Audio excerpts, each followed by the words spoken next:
અમદાવાદ શહેરમાં international drugs રેકેટના સિન્ડિકેટનો પર્દાફાશ કરતા એસઓજી ક્રાઇમ બ્રાન્ચે મોટી સફળતા મેળવી છે. સરદારનગર વિસ્તારના નોબલનગર વિસ્તારમાંથી ગેરકાયદેસર હાઇબ્રિડ ગાંજાનો જથ્થો ઝડપાયો છે. પોલીસ દ્વારા 22 કિલો 780 ગ્રામ હાઇબ્રિડ ગાંજો, જેની અંદાજિત કિંમત ₹7 કરોડ 97 લાખ 30 હજાર ગણાય છે, તે મુદ્દામાલ સાથે 2 આરોપીઓને ઝડપી પાડવામાં આવ્યા છે.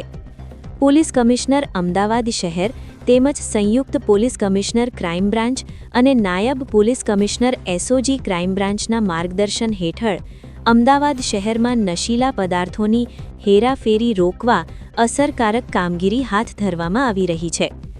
મદદનીશ પોલીસ કમિશનરના સુપરવિઝન હેઠળ અને પોલીસ ઇન્સ્પેક્ટર પીવી દેસાઈના માર્ગદર્શન હેઠળ પસઈ જેબી દેસાઈને મળેલી ચોક્કસ બાતમીના આધારે તારીખ 11/2/2026ના રોજ નોબલનગર વિસ્તારમાં પ્રેમપ્રકાશ આશ્રમ સામે જાહેર રસ્તા પરથી 2 આરોપીઓને ઝડપી પાડવામાં આવ્યા હતા.